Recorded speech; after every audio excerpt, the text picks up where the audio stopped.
আজকে আমরা ভগিনী নিবেদিতা লেখা যে অমরনাথ যে টেক্সটটা আছে সেই অমরনাথ টেক্সটটা বাকি অংশটা বা শেষ অংশটা কিন্তু পড়ব। প্রথম অংশ যেটা আমরা পড়েছি, আশা করি কারো কোথাও কোনো সমস্যা বা প্রবলেম নেই। একটু দরদ দিয়ে শোনার চেষ্টা করলে কোনো জায়গাতেই কোনো সমস্যা থাকার কথা না, এটা আমার দৃঢ় বিশ্বাস। আজকে লক্ষ্য কর, through scenes of indescribable beauty, 3,000 of us ascended the valleys that opened before us as we went.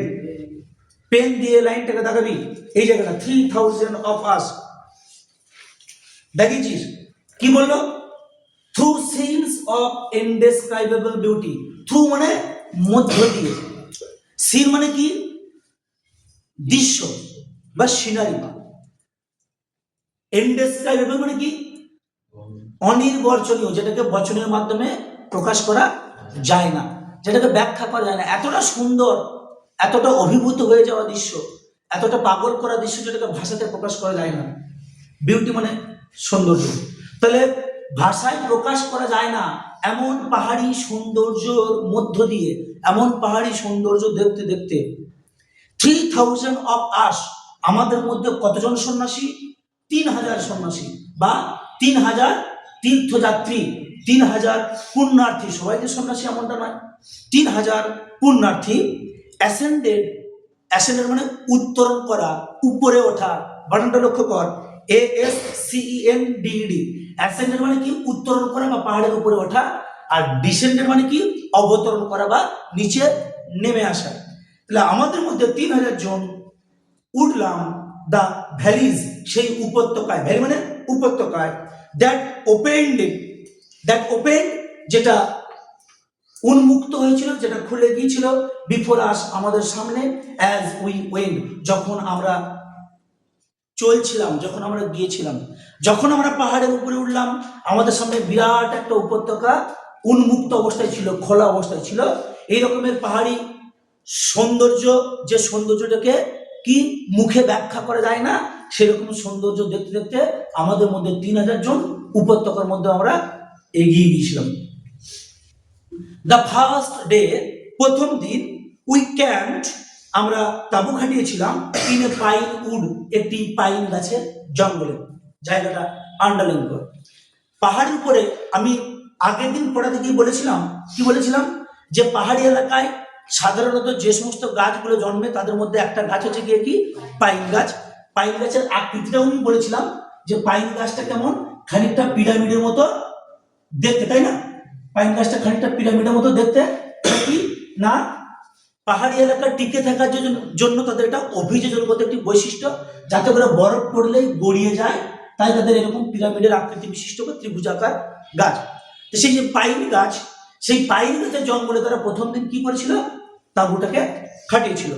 The first day we camp, প্রথম দিন আমরা তাঁবু খাটিয়েছিলাম, আন্ডারলাইন করবি, ইন এ পাইন উড, একটি পাইন গাছের জঙ্গলে। দ্য নেক্সট, তারপর দিন, উই হ্যাড পাস, আমরা পেরিয়ে গিয়েছিলাম, আমরা অতিক্রম করেছিলাম, দ্য স্নো লাইন। স্নো মানে কি? তুষার বা বরফ। লাইন মানে রেখা। তাহলে পরের দিন আমরা তুষার রেখা বা বরফ রেখার পাশ দিয়ে পেরিয়ে গেছিলাম। অ্যান্ড পিচড, এবং খাটিয়েছিলাম। পিচ শব্দের অর্থ হচ্ছে গিয়ে কি? খাটানো বা টাঙানো। অ্যান্ড পিচড আওয়ার টেন্টস, এবং আমাদের তাঁবু খাটিয়েছিলাম, before a frozen river, sorry, beside a frozen river, একটি জমে যাওয়া নদী পাশে। বিসাইড মানে কি? পাশে। বাই দ্য সাইড, বিসাইড শব্দটাকে ভাঙলে পাই বাই দ্য সাইড, বুঝেছে? Of A frozen river. Frozen মানে কি? জমে যাওয়া, রিভার মানে নদী। তা পরের দিন আমরা এটি জমে যাওয়া নদীর পাশে কি করেছিলাম? তাঁবু খাটিয়েছিলাম। এই জায়গাটা আন্ডারলাইন করে। তাহলে পেহেলগাঁও থেকে উপরে ওঠার পর প্রথম দিন তারা তাঁবু খাটিয়েছেন কোন জায়গায়? একটি পাইন গাছের জঙ্গলে। দ্বিতীয় দিন তারা তাঁবু খাটিয়েছেন কোথায়? একটি জমে যাওয়া নদীর পাশে। এগুলো কিন্তু এমসিকিউ প্রশ্ন আসবে, একটু মাইনিউটলি ফলো কর, কারো কোনো সমস্যা হবে না। তারপর দেখ, দ্যাট নাইট, সেদিন রাত্রিতে, the great camp fire was made, এটা বিরাট একটি কি তাঁবুর ভিতরে আগুন জ্বালানো হয়েছিল অফ জুনিপার, জুনিপার নামক একটি গাছ বা কাঠ দিয়ে। তাহলে জুনিপারটা হচ্ছে কি লক্ষ্য কর, JUNIPER, জুনিপার হচ্ছে one kinds of tree or wood, এক ধরনের গাছ বা এক ধরনের কাঠ, যে গাছটা অনেকক্ষণ ধরে জ্বলে এবং যে গাছটা খুব তাড়াতাড়ি জ্বলে এবং বেশি পরিমাণে আগুন দেয়। কোথায় পাওয়া যায় গাছটা? পাহাড়ি এলাকাতে পাওয়া যায়। তাহলে বলছে কি এরা উঠছে কোথায়? পাহাড়ি উপরে উঠছে, পাহাড়ে মানে বরফ পড়ে, আর যত উপরে উঠি তত কি প্রচুর ঠান্ডা, সেই ঠান্ডাতে দেহটাকে বা তাঁবুগুলোকে গরম রাখার জন্য এই পুণ্যার্থীরা, অমরনাথ যাত্রীরা কি করেন না, এক ধরনের কাঠ, যে কাঠটার নাম হচ্ছে জুনিপার, সেই জুনিপার কাঠটাকে দিয়ে তারা আগুন জ্বালিয়েছে কি করার জন্য? বডিগুলোকে উষ্ণ রাখার জন্য, শরীরগুলোকে গরম রাখার জন্য, এবং হচ্ছে গিয়ে কি তাঁবুর ভিতরটাকে কি গরম রাখার জন্য। সেটাই বললো।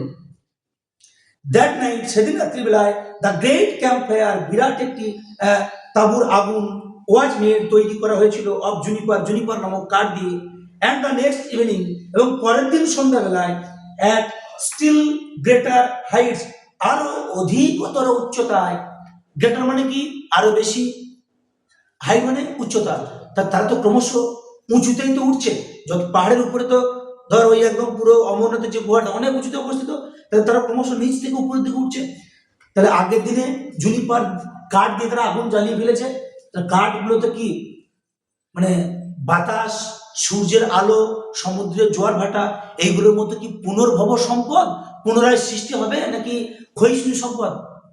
ক্ষয়িষ্ণু সম্পদ একবার জ্বালিয়ে দিলে সেটা শেষ হয়ে গেল, কয়লা, খনিজ তেলের মতো, ঠিক কিনা? তাহলে আগের দিন যখন জুনিপার কাঠ দিয়ে যখন জ্বালিয়ে দিয়েছে, তাহলে তাদের কাছে সঞ্চিত যে কাঠটা ছিল সেই কাঠটা নিশ্চয়ই কমে গেছে বা শেষ হয়ে গেছে, ঠিক কিনা? তাহলে আরো কাঠ দরকার উপরে বডিটাকে টেম্পারেচারে রাখতে গেলে, পোড়ানোর জন্য। সেটাই বলছে আরো অধিকতর উচ্চতায় দ্য সার্ভেন্টস, সার্ভেন্ট মানে কি চাকর বাকর বা সেবক, যারা পুণ্যার্থীগুলোর সেবা কাজের জন্য নিয়োজিত ছিল, সেই চাকর বাকরদেরকে হ্যাড টু ওয়ান্ডার, ঘুরে বেড়াতে হয়েছিল মেনি মাইলস, আরো অনেক অনেক মাইলের পর মাইল পথ, in search of this scanty fuel, এই বিরল জাতীয় জ্বালানিটার খোঁজের জন্য। এখানে বানানটা লক্ষ্য কর, ওয়ান্ডার, WANDER, ওয়ান্ডার মানে হচ্ছে গিয়ে কি, ওয়ান্ডার মানে ঘুরে বেড়ানো,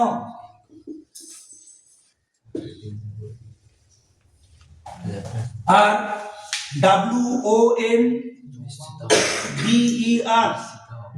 WONDER, ওয়ান্ডার মানে হচ্ছে অবাক হওয়া। খেয়াল কর বানানগুলো, তোদেরকে বাজেট করার জন্য অনেক সময় এরকম দেওয়া থাকবে, এই ওয়ান্ডার একটা বানান দেওয়া থাকলো, এই একটা এ বানান দেওয়া থাকলো, একটা ও বানান দেওয়া থাকলো। WANDER ওয়ান্ডার মানে ঘুরে বেড়ানো, WONDER ওয়ান্ডার মানে অবাক হওয়া, তাই তো? তাহলে আগের দিন যেহেতু জুনিপার কাঠটা বেশি করে পুড়িয়ে দেওয়া হয়েছে, পরের দিন যখন তারা উঁচুতে উঠছে, যারা পুণ্যার্থীগুলোর সেবা করছে, যারা চাকর বাকর, তাদেরকে মাইলের পর মাইল পথ খুঁজতে হয়েছিল বা হাঁটতে হয়েছিল কি এই গাছটা খোঁজে। এখানে বলছে কি, দেখ এখানে এই যে বলছে স্ক্যান্টি ফুয়েল, স্ক্যান্টি ফুয়েল মানে কি বিরল জ্বালানি, ফুয়েল মানে কি জ্বালানি, এখানে জ্বালানি বলতে কোনটা? এখানে ফুয়েল বলতে আমাদের তোর জুনিপার কাঠটাকে বোঝানো হয়েছে। আর স্ক্যান্টি শব্দটার অর্থ কি? SCANTY, স্ক্যান্টি মানে কি বিরল, যেটা সহজে লাভ করা যায় না। একে পাহাড়ের এতটা উঁচু জায়গা, সেখানে ওই প্রজাতির গাছটাকে খুঁজতে তাদেরকে কষ্ট করতে হয়েছিল, সেজন্য বলছে স্ক্যান্টি ফুয়েল, বিরল প্রজাতির গাছ। অ্যাট লাস্ট, অবশেষে দ্য রেগুলার পাথওয়ে, প্রতিনিয়ত চলার যে পথটা, কেম টু অ্যান এন্ড, শেষ হয়ে এলো। কেম টু অ্যান এন্ড মানে শেষ হওয়া, মানে মানুষ চলাচলের যে যাতায়াতের যে প্রতিনিয়ত পথ, সাধারণত যে পথে মানুষ চলাচল করে সেই পথটা কি কেম টু অ্যান এন্ড, শেষ হয়ে এসেছিল। And we had to stumble up and down, এবং আমাদেরকে স্টাম্বল মানে কি হামাগুড়ি দেওয়া, আমাদেরকে প্রায় হামাগুড়ি দিয়ে কখনো উঠতে হয়েছিল, কখনো নামতে হয়েছিল। এখন পাহাড়ের উপরের রাস্তাতে সত্যি সত্যি পাথরের রাস্তা, তো পাহাড়টা কি পাথর দিয়ে তৈরি, হামাগুড়ি দিয়ে উঠতে গেলে হাঁটুগুলোর অবস্থা কি থাকবে না। এখানে স্টাম্বল আপ অ্যান্ড ডাউন মানে হচ্ছে গিয়ে কি কখনো চড়াই, কখনো উতরাই, কখনো উঁচু, কখনো নিচু, বন্ধুর ভূপ্রকৃতি।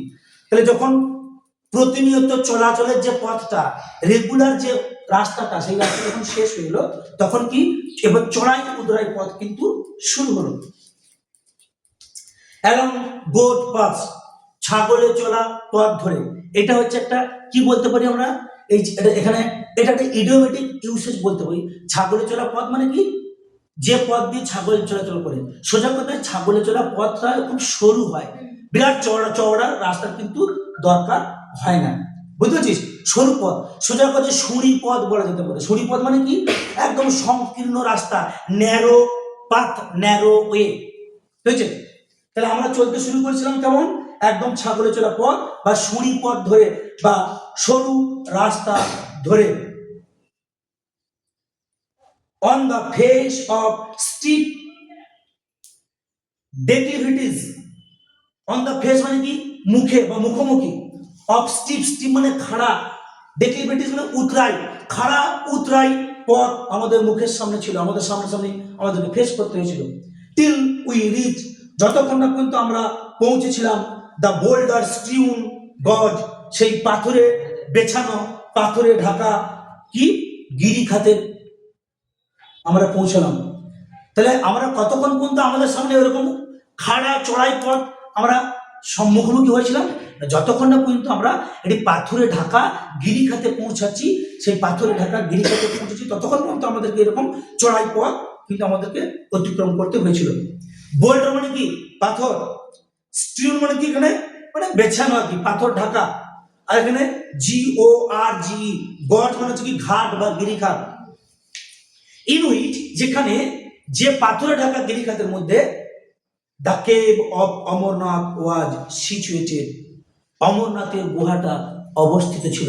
এই লাইনটা থাকবে এখান থেকে, the boulder stream gorge in which the cave of Amarnath was situated, পাথরে ঢাকা গিরিখাত বা ঘাট যেখানে অমরনাথের গুহাটা অবস্থিত ছিল। As we ascended this, যখন আমরা এই অঞ্চলটা উঠছিলাম, অতিক্রম করছিলাম, অ্যাসেন্ড মানে কি, উত্তরণ করা, উপরে ওঠা, যখন আমরা এই জায়গাটা উঠছিলাম, উই হ্যাড বিফোর আস, আমাদের সামনে ছিল the snow peaks, Tushar Shikhar. Snow মানে কি, তুষার বা বরফ, পিক মানে কি চূড়া, PEAK, পিক মানে হচ্ছে কি চূড়া বা উঁচু অংশ। আমাদের সামনে বরফের চূড়া ছিল, কভার উইথ হোয়াইট ভেল, যেটা যে চূড়াটা ঢাকা ছিল কি, কভার মানে ঢাকা ছিল উইথ হোয়াইট ভেল, সাদা রঙের পর্দা দ্বারা। সেখানে সাদা রঙের পর্দা বলতে গিয়ে কি, আমরা দু রকম জিনিস বুঝতে পারি, একটা হচ্ছে কি বরফ পড়েছে সেজন্য সেই কারণে সাদা হতে পারে, আর পাহাড়ি এলাকাতে প্রচুর কুয়াশা দেয়, সেই কুয়াশায় ঢাকা, সেই কারণে সাদা হতে পারে। যাই হোক না কেন, সেই পাহাড়ের চূড়াটা কি একদম একদম সাদা পর্দায় ঢাকা ছিল। নিউলি ফলেন, যেন সদ্য পড়েছে। তো কুয়াশা তো আর পড়ে না, কুয়াশায় ঢাকা থাকতে পারে, তো পড়ে কি, বরফ পড়ে। তাহলে এটাকে আমরা বলতে পারি সদ্য পড়া, সদ্য নতুন পড়েছে এমন বরফে ঢাকা গেছে সাদা রঙের পাহাড়ি চূড়া, সেই পাহাড়ি চূড়াটা কিন্তু আমাদের সামনে আমরা দেখতে পাচ্ছিলাম। উই হ্যাড বিফোর আস, আমাদের সামনে ছিল দ্য স্নো পিকস, বরফের চূড়া, কভার উইথ এ হোয়াইট ভেল, যেটা সাদা রঙের পর্দার মতো ঢাকা আছে, নিউলি ফলেন, এটা নতুন হয়ে পড়েছে। And in the cave itself, এবং গুহার ভিতরে, নিজে নিজেই আন্ডারলাইন করে জায়গাটা, and in the cave itself, এবং গুহার ভিতরেই, ইন এ নিস, নিস মানে কি যথাযথ স্থান, NICHE, নিস মানে যথাযথ স্থান, এবং গুহার ভিতরে যথাযথ স্থানে, নেভার মিস বাই সানলাইট, কখনোই পৌঁছায় না, কি পৌঁছায় না, সূর্যের কিরণ। গুহার ভিতরে কখনোই সূর্যের আলো পৌঁছায় না, জায়গাটা আন্ডারলাইন করবি, সূর্যের কিরণ পৌঁছায় না। শোন দ্য গ্রেট আইস লিঙ্গম, সেখানে কি SHON, শোন মানে কি চকচক করছিল, সেই গুহার ভিতরে চকচক করছিল, কি চকচক করছিল, বরফের তৈরি শিবলিঙ্গটি, আন্ডারলাইন কর। শোন দ্য গ্রেট আইস লিঙ্গম, সেখানে চকচক করছিল, উদ্ভাসিত হচ্ছিল, আলোকিত হচ্ছিল বিশাল, গ্রেট মিনস বিশাল, আইস লিঙ্গম বরফের তৈরি লিঙ্গটি। তাহলে প্রশ্ন করতে পারে, অমরনাথের শিবলিঙ্গটি কিসের তৈরি, great ice lingam. That must have seen, যেটাকে দেখে অবশ্যই মনে হবে, টু দ্য অস্ট্রাক, দেখে অবাক হতে হয়, অস্ট্রাক মানে কি বিস্মিত হতে হয়, পেশেন্স, সেই সমস্ত চাষিদের কাছে, হু ফার্স্ট কেম আপন ইট, যারা প্রথম এটাকে দেখেছিল, কেম আপন মানে কি এটা একটা ফ্রেজাল ভাব। মিট বাই চান্স, যারা হঠাৎ করে দেখা পাওয়া, যারা হঠাৎ করে এটা সাক্ষাৎ পেয়েছিল। Like the waiting presence of god, কিসের মতো? The waiting presence of god, ভগবানের অস্তিত্বের জন্য অপেক্ষা করছে। হ্যাঁ, এই জায়গাটা একটু ভালো করে লক্ষ্য কর। তারা যখন অমরনাথের গুহায় পৌঁছালো, কি দেখলো? একটি বরফের তৈরি শিবলিঙ্গ। এটা দেখার পর ভগিনী নিবেদিতা এবং স্বামী বিবেকানন্দ এনারা ভাবছেন কি, প্রথম দিনটার কথা চিন্তা কর, যেদিন কৃষকেরা বলতে কি, যারা চাষবাস করে তাদেরকে কি কৃষক বলে কি? না, যারা চাষবাস করে তারা ছাড়াও যারা ধর পশুপালন করে তাদেরকেও কিন্তু আমরা কৃষক বলে থাকি। যেমন দেখবি যারা গোটারি ফার্ম করে, গোটারি ফার্ম মানে ছাগল চাষ করে, যারা শুকর চাষ করে, ছাগল চাষ করে যেখানে ছাগলগুলো রাখা হয়, শুকর চাষ করে শুকরগুলোকে রাখা হয়, মুরগি চাষ করে মুরগিগুলোকে রাখা হয়, সেগুলো কি করে? সব ফার্ম। ফার্ম মানে কি? খামার বাড়ি, তাই তো? ফার্ম মানে খামার বাড়ি। তাদেরকেও এক ধরনের কৃষক বলা হয়। তারাও চাষ করছে। কি চাষ করছে? গরু চাষ, ছাগল চাষ, মুরগি চাষ, তারাও ধরনের কৃষক। তাহলে এখানে বলছে প্রথম দিন যখন কৃষকগুলো ঘুরতে ঘুরতে ওই বরফের গুহায় ঢুকে যায় এবং ওইখানে বিরাট একটা বরফের তৈরি শিবলিঙ্গগুলোকে দেখছে, যেন ভগবান তাদের জন্য অপেক্ষা করছে। প্রেজেন্স মানে কি? উপস্থিতি। অফ গড মানে ভগবানের। আর ওয়েট মানে কি? অপেক্ষা করা। ভগবান যেন তাদের জন্য অপেক্ষা করছিল। সে প্রথম দিন কোন একটা মানুষ বা কোনো একদল কৃষক যখন ভগবানের অস্তিত্বটাকে আবিষ্কার করছে, তখন তারা কেমন অবাক হয়েছিল? অস্ট্রাক মানে কি? অবাক হওয়া। তখন তারা যৎপরণাস্তি অবাক হয়েছিল। সেই ঘটনাটাকে এরা মনে করছে। ক্লিয়ার? এরপর দেখ, দ্য স্বামী হ্যাড অবজার্ভ, স্বামী বিবেকানন্দ কি করেছিলেন? পালন করেছিলেন। এভরি রাইট, প্রত্যেকটি আচার অনুষ্ঠান। আরআইটি, রাইট মানে কি? রিচুয়ালস। রিচুয়ালস মানে কি? ধর্মীয় আচার বা অনুষ্ঠান। অফ দ্য পিলগ্রিমেজ, কিসের? তীর্থযাত্রার বা তীর্থস্থানের। একটি তীর্থস্থানে যেতে গেলে যা যা আচার পালন করা দরকার, প্রত্যেকটি আচার বা আচরণকে পালন করছিলেন কে? Swami Vivekananda. As he came along, যখন তিনি অমরনাথে এসেছিলেন। বিষয়টা কেমন? আমি এটা বলতে গিয়ে আগের দিন বলেছিলাম যে ধর যদি কোনো মানুষ রোজা রাখে, তাকে রোজার যে নিয়ম কানুনগুলো পালন করতে হবে। কিরকম? ভোরের বেলায় উঠে যে সময়ে তোর আমাদের খাওয়া দাওয়ার কথা, সেই সময় উঠে তার আগে খাওয়া দাওয়া করে নাও, সারাটা দিন আর খাওয়া চলবে না।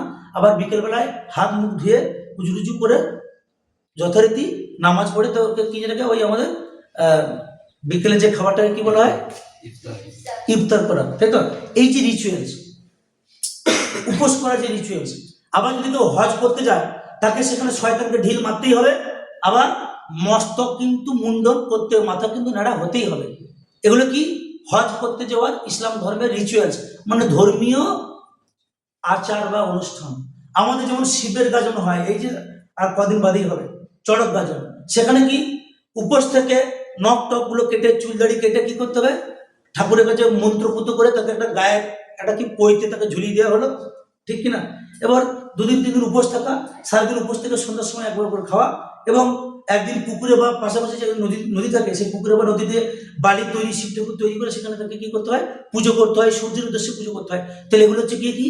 এগুলো হচ্ছে কি আমাদের হিন্দু ধর্মের শিব পুজোর রিচুয়ালস। তাহলে এইগুলো হচ্ছে কি, এক একটা জিনিস করতে গেলে একটা রিচুয়ালস কিন্তু মেনে চলতে হয়। এখানে সেটাই বলছে, স্বামী বিবেকানন্দ যখন অমরনাথে গিয়েছিলেন, তখন অমরনাথ যাত্রার জন্য যা যা ধর্মীয় পালনীয় আচার বা আচরণ, সেগুলো তিনি সবই করেছিলেন। He had told his beads, তিনি জপমালা জপ করেছিলেন। লক্ষ্য কর, টোল্ড হিজ বিডস মানে কি? মালা জপ করা। বিইএডি, বিড মানে পুঁতির মালা, আর টোল্ড মানে বলা। বললাম আমরা যখন মালা জপ করি তখন মনে মনে কি করতে হয়? মন্ত্র বলতে হবে, মন্ত্র জপ করতে হয়, ঠিক কিনা? তাহলে তিনি মালা জপ করেছিলেন। এই জায়গাগুলো আন্ডারলাইন করবি। বলতে পারে যে স্বামী বিবেকানন্দ অমরনাথে যাওয়ার সময় কি কি ধর্মীয় আচার বা আচরণ তিনি পালন করেছিলেন। তাহলে he had told his beads, তিনি জপমালা জপ করেছিলেন। কেপ ফাস্ট, উপোস রেখেছিলেন। কিপ মানে রাখা, কেপ মানে রেখেছিলেন।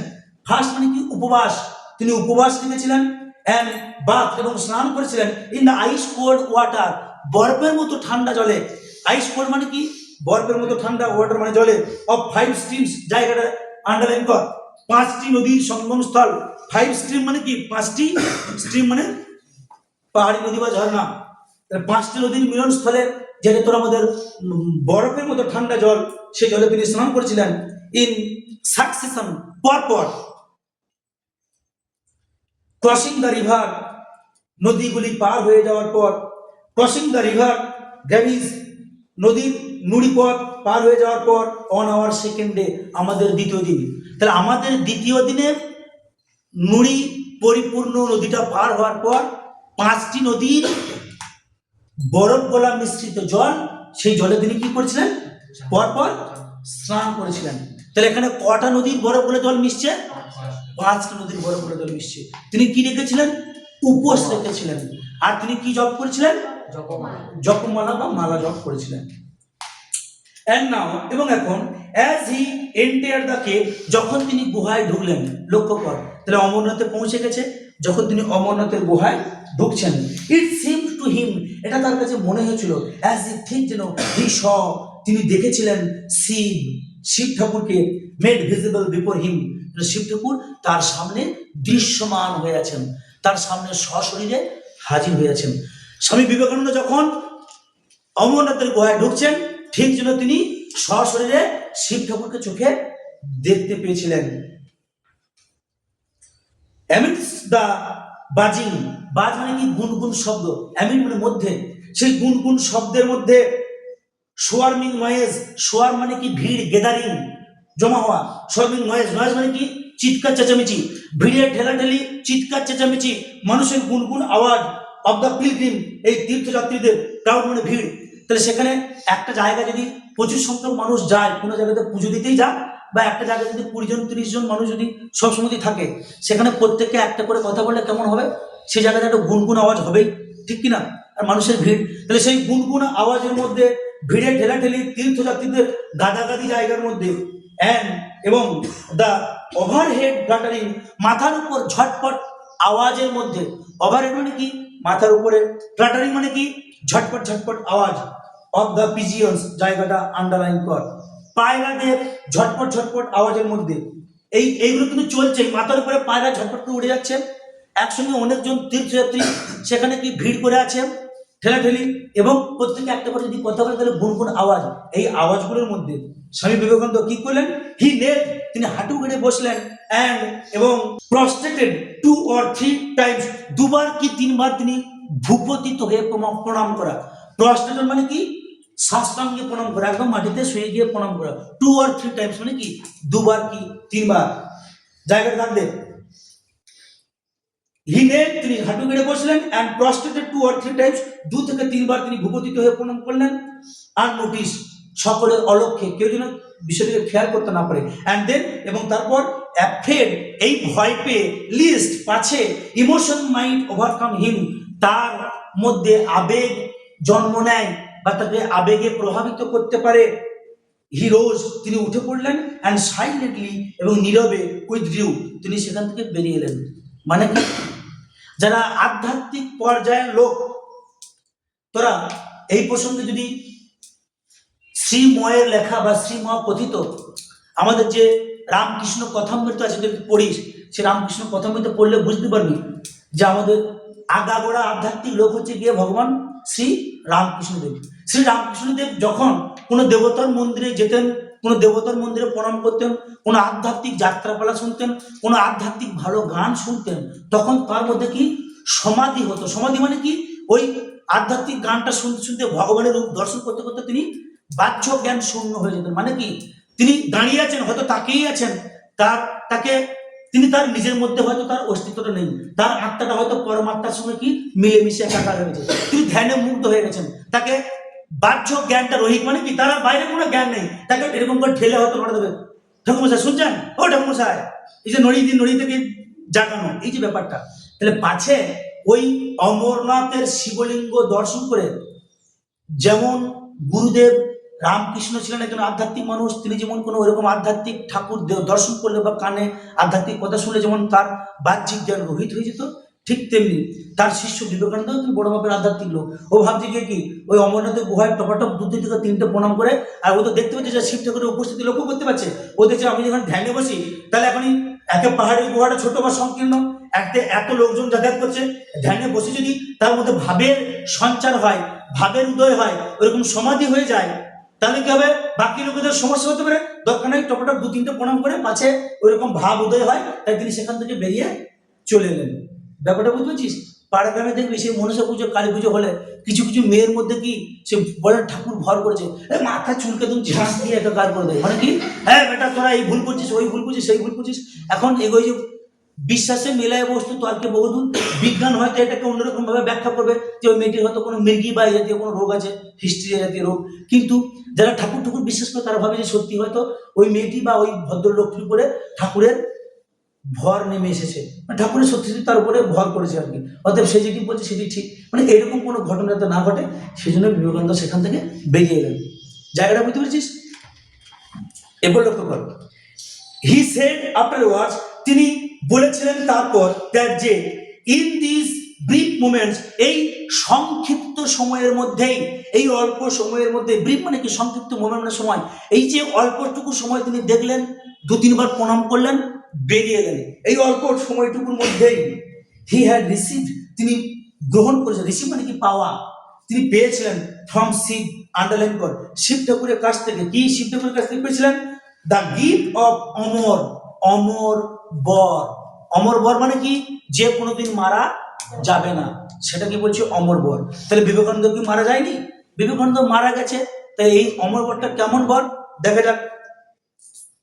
রিসিভ ফ্রম শিব, শিব ঠাকুরের কাছ থেকে পেয়েছিলেন দ্য গিফট অফ অমর, অমরত্বের বর, নট টু ডাই, যে মারা যাবে না, আনটিল, ততক্ষণ পর্যন্ত, হি হিমসেলফ, সে নিজে নিজে, হ্যাড উইল ইট, যতক্ষণ তার নিজে নিজে মরার ইচ্ছে হচ্ছে, মানে এটাকে স্বেচ্ছা মৃত্যু বলা হয়। তার মানে এই অমরনাথের গুহায় অল্প সময়ের মধ্যেই স্বামী বিবেকানন্দ কি অমরনাথের শিবলিঙ্গের কাছ থেকে তিনি অমর বর পেয়েছিলেন। এখানে অমর বর বলতে গিয়ে কি, যে তিনি ততক্ষণ পর্যন্ত মরবেন না যতক্ষণ না পর্যন্ত তিনি নিজে মরার ইচ্ছে প্রকাশ করছেন। এই ঘটনাটা, এটা বলে ইচ্ছা মৃত্যু বা স্বেচ্ছা মৃত্যু, আমার যখন ইচ্ছে যাবে তখন আমি মারা যাব, তার আগে নয়। এই বরটা কে পেয়েছিল? বিবেকানন্দ। কোথায় পেয়েছিল? অমরনাথের গুহায়। কার কাছ থেকে পেয়েছিল? শিব ঠাকুরের কাছ থেকে পেয়েছিল। এই ঘটনাটা আমাদের মহাভারতের পিতামহ ভীষ্মের কথা মনে করিয়ে দেয়, যে পিতামহ ভীষ্ম তার বাবা শান্তনু রাজার কাছ থেকে কি পেয়েছিলেন? স্বেচ্ছা মৃত্যুর বর পেয়েছিলেন। কেন বর পেয়েছিলেন? না ছেলে বাবার বিয়ে দিচ্ছে, ছেলে বাবার বিয়ে দিতে পারে, কিরকম করে দিতে পারে? প্রথমত বাবার বিয়ে হয়েছে, বিয়ে হওয়ার পর ছেলেপুলে হয়েছে, ছেলেটা বড় হয়ে গেছে, তার বউ যদি মরে যায়, তাহলে ছেলেটার মা মারা গেলে বাবা বেঁচে আছে, ছেলেও বেঁচে আছে, বাবা যদি আবার দ্বিতীয়বার বিয়ে করার ইচ্ছে দেয়, এবার সেই মেয়ে যদি বলে না আমি তোমাকে বিয়ে করবো না, কারণ কি, তোমার একটি বড় ছেলে আছে, তোমাদের ধন সম্পত্তি, সেই বড় ছেলেটা বিয়ে করলে আবার রাজা হবে, তৎকালীন যুগে রাজাদের এরকমই নিয়ম ছিল, রাজার ছেলে রাজা হওয়া, তাহলে আমি যদি বিয়ে করি তাহলে আমার ছেলে তো ছোট, তোমার তো বড় ছেলে রয়েছে, সে তো রাজা হয়ে যাবে, তাহলে আমার ছেলে কি পাবে তোমাকে বিয়ে করলে? তখন এ বললো ঠিক আছে, বাবা যখন এখন তুই বিয়ে করার খুব ইচ্ছে, তখন আমি আজকে প্রতিজ্ঞা করছি আমি জীবনে বিয়ে করবো না, তাহলে বিয়ে না করলে আমার ছেলে মেয়েও হবে না, আর ওই সিংহাসনটাকে আমি ত্যাগ করলাম, আমার সিংহাসনের কোনো দরকার নেই। তাহলে মা, এবার তো তুমি বিয়ে করতে পারো, মা মানে কি, বাবা যেহেতু মেয়েটিকে পছন্দ করছে বিয়ে করার জন্য, তাহলে মাই বলে যায়, তা তুমি কি এবার বিয়ে করো, তোমার যে ছেলেপুলে হবে তারাই সিংহাসনে বসবে, আমার কোনো দরকার নেই। এই বিরাট প্রতিজ্ঞা করেছিল, তাই তার ভীষণ প্রতিজ্ঞা করার জন্য তার নাম ছিল কি ভীষ্ম, ওর অরিজিনাল নাম ছিল দেবব্রত, হয়েছে। তখন শান্তনু রাজা বললো বাবা তুই একটা বিরাট কাজ করেছিস, কি কাজ করেছিস না, তুই এই যে প্রতিজ্ঞাটা করলি যে বাবা আমি সিংহাসনের দাবিদার নই, আমি সিংহাসন নেবো না, আমি বিয়ে করবো না, আর তুই প্রতিজ্ঞা করলি বলেই আমি দ্বিতীয়বার একে বিয়ে করতে পারছি, অতএব তোকে আমি বর দিচ্ছি তুই স্বেচ্ছা মৃত্যু বরণ করবি, মানে কি তোর যখন তখন মৃত্যু হবে না, তোর যখন ইচ্ছে তুই তখনই মারা যেতে পারবি। সে মহাভারতের পিতামহ ভীষ্মের কিন্তু এই ইচ্ছা মৃত্যু বর ছিল, যেমনটা স্বামী বিবেকানন্দ পেয়েছিল অমরনাথের গুহায়। চলো, ইন দিস ওয়ে, এভাবেই পসিবলি সম্ভবত ওয়াজ ডিফিটেড, পরাজিত হয়েছিল, অর ফুলফিল অথবা পরিপূর্ণ হয়েছিল, দ্যাট প্রেজেন্টিমেন্ট, সেই পূর্বাভাসটা, প্রেজেন্টিমেন্ট মানে কি পূর্বাভাস, যেটা আগে থাকতেই বলা ছিল, হুইচ হ্যাড হন্টেড হিম, যে পূর্বাভাস বা যে ভাবনা চিন্তাটা তাকে তাড়িয়ে নিয়ে বেড়াতো, তাকে আচ্ছন্ন করে রেখেছিল, ফ্রম চাইল্ডহুড, ছোটবেলা থেকে, দ্যাট যে he would meet with death, যে তিনি মৃত্যুর মুখোমুখি হবেন, তিনি মৃত্যুর সঙ্গে সাক্ষাৎ করবেন ইন এ শিব টেম্পল, একটি শিব মন্দির ভিতরে, অ্যামঙ্গেস্ট দ্য মাউন্টেন্স, পাহাড়ি ঘেরা অঞ্চলে। তার মানে বিবেকানন্দকে ছোট থেকে একটি চিন্তা ভাবনা আচ্ছন্ন করে রেখেছিল, বা সে শুধু স্বপ্ন দেখেছিল। কি স্বপ্ন বা কি চিন্তা ভাবনা?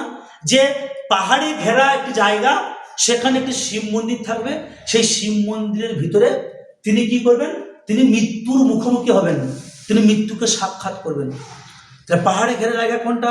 পাহাড়ে ঘেরা জায়গা হচ্ছে যে আমাদের কৈলাস পর্বত বা হিমালয় পর্বতমালার অঞ্চল। সেখানে শিব মন্দির কোনটা? অমরনাথ। সেখানে তিনি মৃত্যুকে সাক্ষাৎ করা মানে কি? মৃত্যুকে সাক্ষাৎ করা মানে তো মারা যাওয়া। তাহলে এখানে মৃত্যুকে সাক্ষাৎ করা মানে কি? শিব ঠাকুরের সাক্ষাৎ করা। কেন শিব ঠাকুরের সাক্ষাৎ করা? শিব ঠাকুরের অপর নাম কি? মৃত্যুঞ্জয়।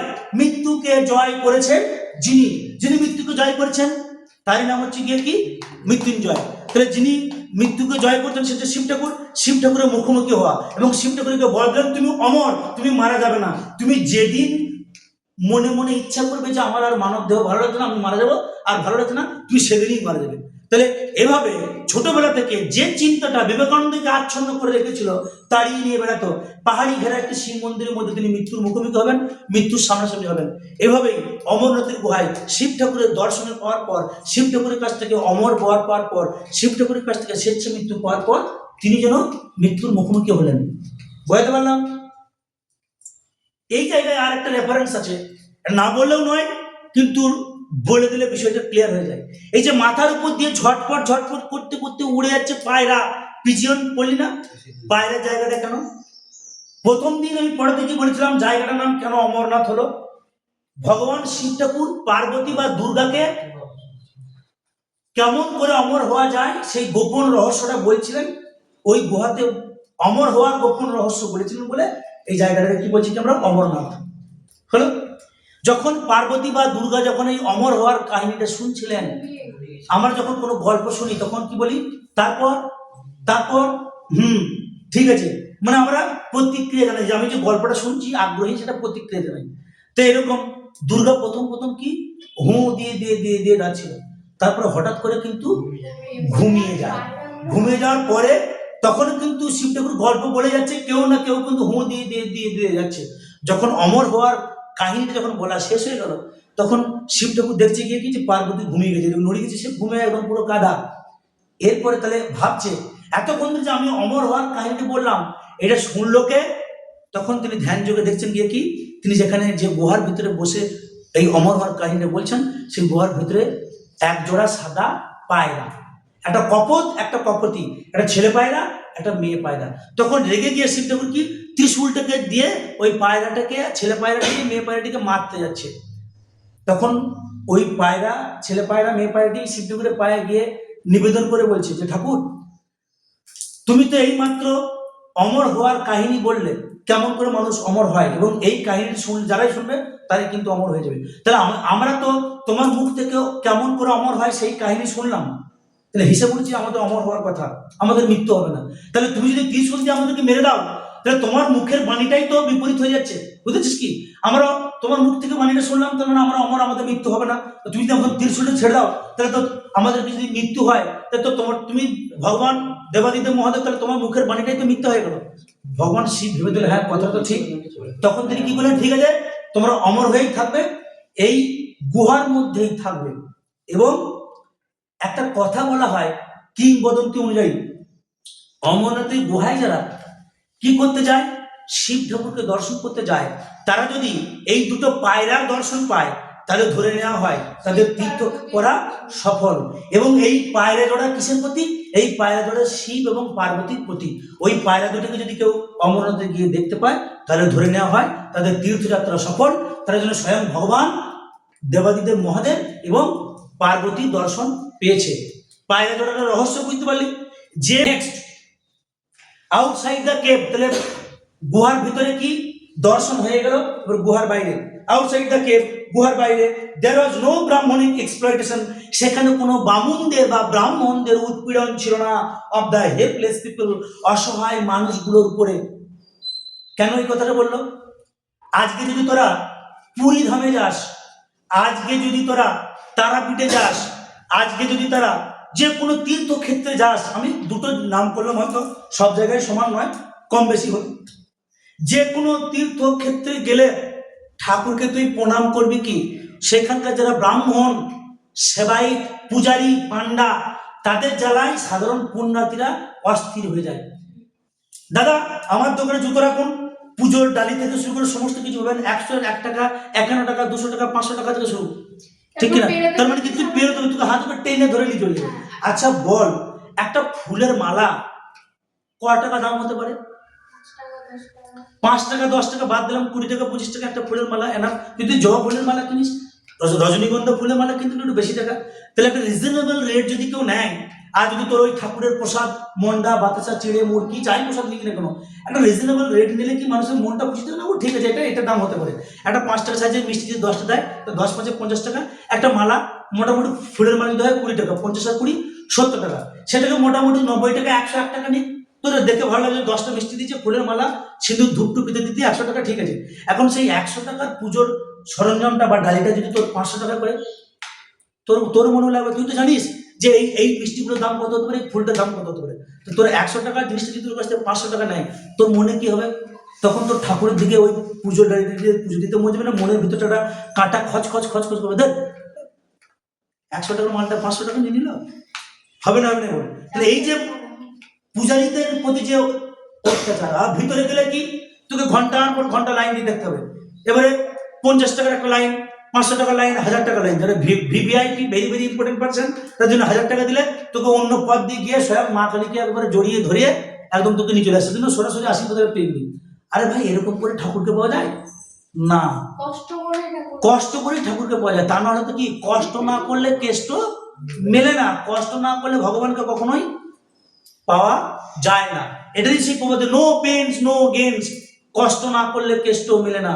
তাহলে এই যে ব্রাহ্মণদের বা পান্ডাদের যে শোষণ, এত টাকা দক্ষিণে দাও, তা নাহলে পুজো হবে না, বুঝেছিস? তুমি বেশি টাকা দিলে ভগবান তোমাকে বেশি আশীর্বাদ করবে, আর কম টাকা দিলে ভগবান তোমাকে কম আশীর্বাদ করবে, এরকম কোথাও লেখা আছে নাকি কোনো ধর্মে? না। তাই এগুলো কাদের তৈরি করা? পূজারীদের তৈরি করা। কাদের উপরে? এই তীর্থযাত্রীদের উপরে, যে জানে যে যারা এখানে তীর্থ করতে এসছে, তাদের মনটা ধর্মের প্রতি ভয় আছে, অতএব যে টাকাটা বলবে তারা সেই টাকাটাই দেবে, তা নাহলে আমরা অভিশাপের ভয় দেবো। এখানে বলছে অমরনাথের গুহার বাইরে সাধারণ মানুষের উপরে পূজারীদের বা ব্রাহ্মণদের কোনো শোষণ, পীড়ন, অত্যাচার কিন্তু ছিল না। এই জায়গাটা বুঝতে পারলি? অমরনাথ ইজ রিমার্কেবল, অমরনাথ জায়গাটা লক্ষণীয়, বিখ্যাত। কি জন্য বিখ্যাত? দাগদে জায়গাটা আন্ডারলাইন কর। ফর ইটস সিম্পলিসিটি, তার সহজ সরলতার জন্য, অ্যান্ড ক্লোজনেস টু নেচার, প্রকৃতির সঙ্গে একাত্ম হওয়া, প্রকৃতির সঙ্গে নিবিড়তার জন্য বিখ্যাত। মানে অমরনাথ যেতে গেলে পাহাড়ি সৌন্দর্য, প্রকৃতির সঙ্গে মিলেমিশে এক হয়ে যাওয়া এবং সহজ সরল সরলতার জন্য বিখ্যাত। বাট দ্য পিলগ্রিমেজ কালমিনেটস, কিন্তু সেই পুণ্যার্থীরা, সেই তীর্থযাত্রীরা চূড়ান্ত সীমায় পৌঁছেছিল। কালমিনেটস মানে কি? সর্বোচ্চ সীমায় পৌঁছানো। আবু সুফিয়ান বলে দিল, এই যে তীর্থযাত্রীর দল সর্বোচ্চ সীমায় পৌঁছেছিল, দাগ দেওয়া জায়গাটা, on the great day of Rakshabandhan, সেই রাখি বন্ধন নামক মহান দিনে। রাখি বন্ধন কোন দিন হয়? সাধারণত পূর্ণিমা তিথিতে হয়, তাই তো? রাখি পূর্ণিমা বলি না আমরা? রাখি পূর্ণিমার দিনে, সেই পূর্ণিমার দিনে এই দলটা ওই অমরনাথের গুহায় পৌঁছেছে। প্রশ্ন হতে পারে, তারা কোন দিন অমরনাথের গুহায় পৌঁছেছিল? রক্ষাবন্ধন, রাখি বন্ধনের দিন। অ্যান্ড আওয়ার রিস্ট, এবং আমাদের কবজিগুলো, রিস্ট মানে কি? কবজি, আমাদের কবজিগুলো ওয়ার টাইড, বাঁধা হয়েছিল, with the red and yellow threads. Red মানে কি? লাল, ইয়েলো মানে হলুদ, লাল এবং হলুদ, থ্রেড মিন সুতো, লাল হলুদ সুতোয় আমাদের কবজিগুলো ভরে গিয়েছিল, লাল হলুদ রাখিতে আমাদের কবজিগুলো ভরে গিয়েছিল। অফ দ্যাট স্যাক্রামেন্ট, ওই সংস্কারের, বুঝেছে? স্যাক্রামেন্ট মানে কি? সংস্কার। এই টপিকটা লেখা হয়েছে কোন সালে? 1910 সালে প্রকাশ হয়। The master as I saw him, এই বইটা লেখা হয়েছিল 1910 সালে। লেখাটি পাবলিশড হয়। সেই বইয়ের 8 নম্বর চ্যাপ্টার হচ্ছে গিয়ে কি? অমরনাথ। তাহলে 1910 সাল মানে কি? 1905 সাল থেকে বঙ্গভঙ্গ আন্দোলন শুরু হয়। সেই 5 সালের পরে রবি ঠাকুর কি বললো না, ব্রিটিশ সরকার চেয়েছিল কি বাংলাটাকে ভাগ করে দাও, হিন্দু এবং মুসলমানের মধ্যে আমরা দাঙ্গা লাগিয়ে দিতে পারি, তাহলে কি ওরা নিজেদের মধ্যে খাওয়া খাই করে মরবে, তাহলে ব্রিটিশরা আমরা আরো 100 বছর হয়তো এখানে থেকে যাবো, আমাদেরকে তাড়াতে পারবে না। তখন রবীন্দ্রনাথ ঠাকুর কি করলো, আরো অন্যান্য মানুষদেরকে নিয়ে, না আমরা হিন্দু মুসলমান ভাই ভাই, আমাদেরকে এরকম করে ভাগ করা যাবে না, আমরা সবাই ভাই। তখন কি একে অপরের হাতে হলুদ মাখা সুতো রাখি পরিয়ে আজ ভ্রাতৃত্বের বন্ধনটা চালু হলো 1905 সাল থেকে, তাই তো? এটা 10 সাল, তখন অলরেডি 5 বছর রাখি বন্ধনটা চলে গেছে, তাই তো? সেদিনই বলছে রাখি বন্ধনের দিন যখন আমরা অমরনাথে গোয়ায় পৌঁছলাম, তখন আমাদের এই কবজিগুলো ভরে গিয়েছিল কি ওই সংস্কারটা, রাখি বন্ধন সংস্কারটাকে পালন করার জন্য হলুদ এবং লাল সুতোয়। বুঝতে পারলি? আফটারওয়ার্ডস, তারপর উই রেস্টেড, আমরা বিশ্রাম নিয়েছিলাম, অ্যান্ড হ্যাড এ মিল, এবং খাবার খেয়েছিলাম, অন সাম হাই বোল্ডার্স, বেশ কিছু উঁচু পাথরের উপরে, বিসাইড দ্য স্ট্রিম, নদীর ধারে, নদীর ধারে বেশ কিছু উঁচু পাথরে আমরা বসে বিশ্রাম নিয়েছিলাম এবং আমাদের খাবার খেয়েছিলাম। Before returning to our tents, আমাদের তাঁবুতে ফিরে আসার আগে। ক্লিয়ার এই জায়গাটা?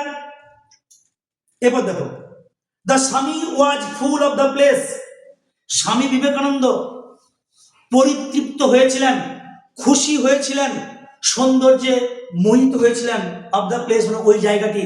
তাহলে অমরনাথের যে প্রাকৃতিক সৌন্দর্য, সেই প্রাকৃতিক সৌন্দর্য দ্বারা স্বামী বিবেকানন্দ স্যাটিসফাইড, সন্তুষ্ট হয়েছিলেন, অভিভূত হয়েছিলেন, চার্মড, মুক্ত হয়েছিলেন। হি ফেল্ট দ্যাট, তিনি অনুভব করেছিলেন যে হি হ্যাড নেভার বিন, তিনি কোনোদিন দেখেননি, টু এনিথিং, এত সুন্দর জিনিস, so beautiful, two anything so beautiful, এত সুন্দর অন্য কোনো জিনিস।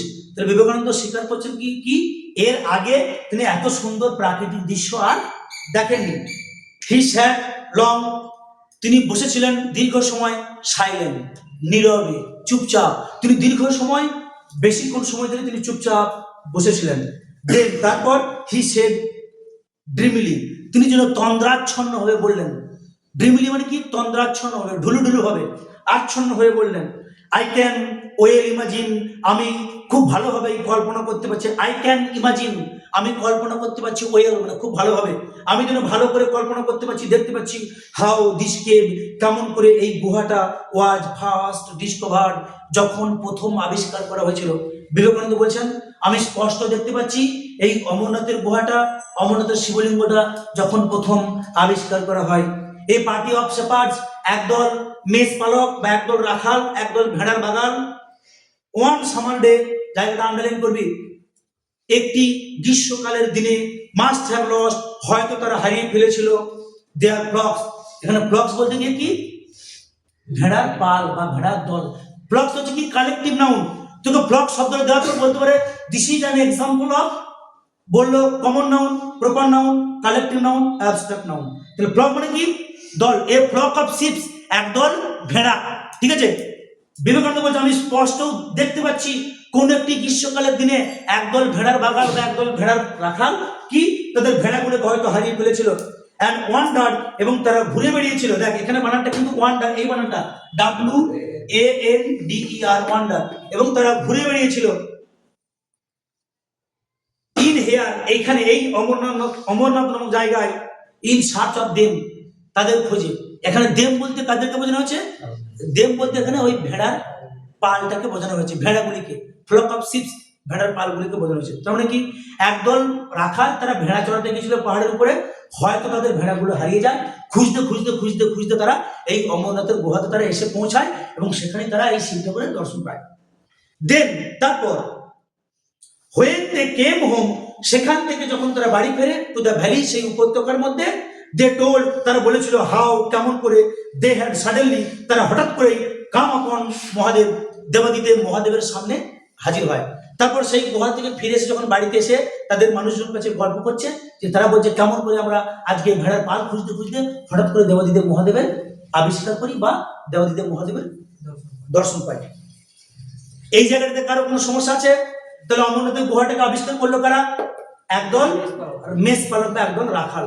হঠাৎ করে ভেড়াগুলো হারিয়ে যায়, খুঁজতে খুঁজতে খুঁজতে খুঁজতে তারা এই গুহার মধ্যে এসে হাজির হয়।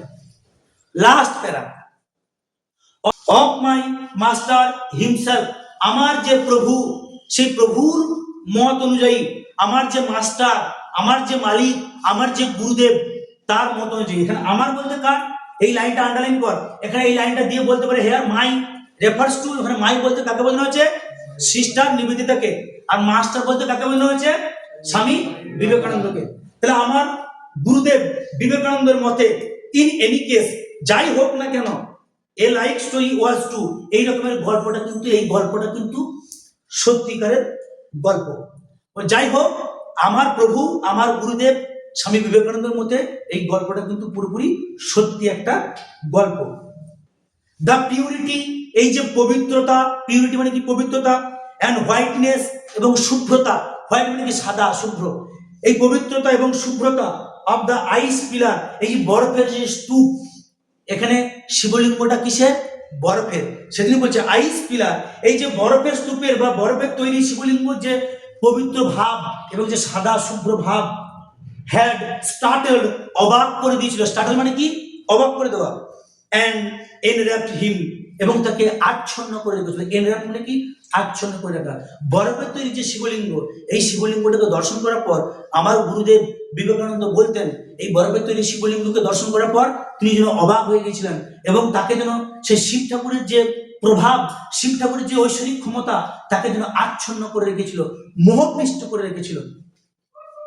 দ্য কেভার্ন হ্যাড রিভিল, কেভার্ন মানে হচ্ছে কি? গুহা, কেভ। দ্য কেভার্ন মানে হচ্ছে কি? গুহা। হ্যাড রিভিল, এই গুহাটি উদ্ঘাটিত হয়েছিল, প্রকাশিত হয়েছিল, গুহার সত্যটা উদ্ঘাটন হয়েছিল। ইটসেলফ, নিজে নিজেই, টু হিম, তার কাছে, মানে কি? স্বামী বিবেকানন্দের কাছে, as the secret of Kailash, Kailash পর্বতের গোপন রহস্য। আমরা জানি দেবাদিদেব মহাদেব বা শিব ঠাকুর কোথায় বাস করেন? কৈলাস পর্বতের চূড়ায়, তাই তো? তাহলে এটা হিমালয় পর্বতের পাদদেশ অঞ্চলে একটি গুহা, যেখানে আমাদের অমরনাথ গুহাতে দেবাদিদেব মহাদেব বাস করছেন। এই অমরনাথ গুহাতে শিব ঠাকুরকে দেখা পাওয়ার পর, মানে এটা যেন টেলার, মানে এইটাকে দর্শন করার পর মূল সিনেমাটা কি হতে পারে সেটা বুঝতে পারা যাচ্ছে। মানে অমরনাথের গোপন গুহাটাকে, সেখানে দেবাদিদেব মহাদেবকে দর্শন করার পর স্বামী বিবেকানন্দ যেন বুঝতে পারছেন গোটা কৈলাস পর্বতটাতে তাহলে শিবের কতখানি প্রভাব থাকতে পারে এবং শিবের কতখানি আধ্যাত্মিকতা বিরাজ করতে পারে। গোটা কৈলাস পর্বতের গোপন রহস্যটাকে প্রকাশ করছে কে? অমরনাথের গুহাটা। এবং for the rest of his life, স্বামী বিবেকানন্দের বাকি জীবন জুড়ে, রেস্ট মানে কি? অবশিষ্ট, অফ হিজ লাইফ মানে তার জীবনের বাকি সময়টা জুড়ে, এখানে হিজ লাইফ বলতে কার জীবনের কথা বলা হয়েছে? স্বামী বিবেকানন্দের জীবনের কথা বলা হয়েছে। And for the rest of his life, তার জীবনের শেষ অংশটুকু জুড়ে, শেষ সময়টুকু জুড়ে, হি চেরিশড, তিনি লালন পালন করেছিলেন। এখানে হি বলতে কিন্তু বিবেকানন্দ তার মনের ভিতরে লালন পালন করেছেন দ্য মেমোরি, সেই স্মৃতিটাকে, অফ হাউ, কেমন করে, he had entire a mountain cave, তিনি প্রবেশ করেছিলেন একটি পাহাড়ের গুহায়, and come face to face, এবং মুখোমুখি হয়েছিলেন, সামনাসামনি হয়েছিলেন, দেয়ার, সেখানে, উইথ দ্য লর্ড হিমসেলফ, জায়গাটা আন্ডারলাইন কর, উইথ দ্য লর্ড হিমসেলফ, জায়গাটা আন্ডারলাইন করবি, সেই স্বয়ং প্রভুর সঙ্গে। লর্ড মানে কি? ভগবান, আর হিমসেলফ হচ্ছে কি? প্রভু। এখানে হিমসেলফের এইচ বড় হতে দেওয়া আছে। যখন সর্বশক্তিমান ঈশ্বরকে বোঝায় তখন সেখানে কি গডের জিটা বড় হাতের হয়, হয়েছে। এবং সেই সর্বশক্তিমান ঈশ্বরকে বোঝানোর জন্য তার পরিবর্তে যে যে বিশেষণগুলো বা যে যে প্রোনাউনগুলো আমরা প্রয়োগ করি, সেই প্রোনাউন বা সেই বিশেষণের প্রথম অক্ষরটা কিন্তু কি হয়? বড় হাতের হয়। তো এখানে প্রোনাউন হচ্ছে হিম, এখানে হিমসেলফ বা হিম বলতে কাকে বোঝানো হয়েছে? এখানে হিমসেলফ বলতে ভগবান শিব ঠাকুরকে বোঝানো হয়েছে, সর্বশক্তিমান ঈশ্বর। তাই এখানে হিমসেলফের এইচটা কি বড় হাতের, আর সর্বশক্তিমান ঈশ্বর বোঝাতে শিব ঠাকুরকে লর্ড বোঝানো হয়েছে, তাই লর্ডের এরটা কি হলো? বড় হাতের। তাহলে বাকি জীবনটা স্বামী বিবেকানন্দ মনে মনে সেই পাহাড়ের গুহায় ঢুকে দেবাদিদেব মহাদেবের দর্শন করা, সেই স্মৃতিটাকে তিনি মনের মধ্যে লালন পালন করেছিলেন, এবং স্বয়ং ভগবানের যে তিনি মুখোমুখি হয়েছিলেন, সেই বিষয়টাকে তিনি মনের মধ্যে সদা জাগিয়ে রাখতেন বা তিনি মনের মধ্যে রাখতেন। আশা করি প্রত্যেকের ক্লিয়ার হয়েছে। যদি কারোর সমস্যা থাকে এখনই বলুন। দুটো জিনিস খেয়াল করবি, যে আমি একটা ছকের মাধ্যমে বোঝানোর চেষ্টা করছি। যদি আমি দেখি এই জায়গায় অমরনাথ পাহাড়ের গুহাটা হয়, এর ফর অমরনাথ পাহাড়ের গুহাটা এখানে, আর এই জায়গাটা যদি আমি ধরে নিই মুঘল গার্ডেন হয়, MG ফর মুঘল গার্ডেন, জায়গাটার নাম হচ্ছে গিয়ে কি? আচ্ছা বল, AC লিখে আমি ছাড়লাম, আচ্ছা বল। তাহলে এখানে ডিসিশন ঠিক হলো যে তারা কোথায় যাবে? অমরনাথের গুহায় যাবে। তাহলে এখানে ডিসিশন ঠিক হওয়ার পর তারা নেমে আসছে কোথায়? ইসলামাবাদ। হলো এখান থেকে নেমে এলো ইসলামাবাদে, নৌকাতে ফিরে এলো, এখান থেকে চূড়ান্ত প্রস্তুতি চলছে, কোথায় যাবে? অমরনাথে যাবে, তাই তো অমরনাথে যাবে। এখান থেকে যেতে যেতে তারা প্রথম কোন জায়গায় তাঁবু খাটালো? একটি জায়গা যার নাম হচ্ছে পাওয়ান বা পাবন, PAWAN। পাওয়ান জায়গাটা কি জন্য বিখ্যাত? Pawan is famous for holy spring, পবিত্র ঝর্ণার জন্য বিখ্যাত। এরপর তারা উঠছে কোথায়? এরপর তারা দ্বিতীয় দিন তাঁবু খাটাচ্ছে কোন জায়গায়? পহেলগাঁও।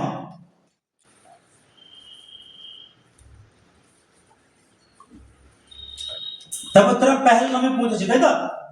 এই পহেলগাঁও জায়গাটা কি জন্য বিখ্যাত? Pahalgam is the village of shepherds, মেষপালকদের গ্রাম। এইখানেই সাধারণ মানুষগুলো বসবাস করছে। এর পরে যে পাহাড়ি আরো যে চড়াই উতরাই যে রাস্তাটা আছে, এখানে কিন্তু কোনো মানুষের বাসস্থান কিন্তু লক্ষ্য করা যাচ্ছে না। এখানে কি দেখতে পাচ্ছি আমরা? এখানে চাষ দেওয়া জমি রয়েছে, ব্রিজ রয়েছে, তাই তো, কুটির বা কুড়ে ঘর রয়েছে। এই পহেলগাঁও ছাড়িয়ে যখন তারা আরো অনেক উঁচুতে যাচ্ছে, সেখানে তারা অমরনাথের গুহায় পৌঁছেছে। কোন দিন তারা এখানে অমরনাথের গুহায় পৌঁছলো? কোন দিন পৌঁছলো বল? রক্ষাবন্ধন, রাখি বন্ধন উৎসবের দিন তারা সেখানে পৌঁছাচ্ছে, ঠিক কিনা? এবারে এই যে তারা মুঘল গার্ডেন থেকে নামলো, আচাবল থেকে নেমে ইসলামাবাদে পৌঁছালো, এখান থেকে চূড়ান্ত প্রস্তুতি নিচ্ছে অমরনাথ যাওয়া। প্রথম দিন পাওয়ানে তারা ঘাঁটি গাড়ছে, তারপর দিন তাঁবু গাড়ছে কোথায়? পহেলগাঁও, এবং অবশেষে তারা পৌঁছে যাচ্ছে কোথায়? অমরনাথে। এই যে তীর্থযাত্রা করতে করতে স্বামী বিবেকানন্দ কি করছিলেন? অমরনাথে যাওয়ার যা যা ধর্মীয় রীতিগুলো আছে, মালা জপা, উপোস রাখা, ওই নদীর জলে স্নান করা, প্রতিটি কাজই কিন্তু তিনি করেছিলেন। আর একটা জিনিস এখানে আমাদের সনাতন ধর্মে বা হিন্দু ধর্মের একটি ব্রতর বা বারের কথা বলা হয়েছে, যে ব্রতর নাম হচ্ছে কি? একাদশী। সেই একাদশী ব্রত কিন্তু তারা রেখেছিলেন। আচ্ছা বল, টোটাল টপিকটার উপরে কারো কোনো সমস্যা আছে? নেই? ঠিক আছে, তাহলে আজকে এটুকুই।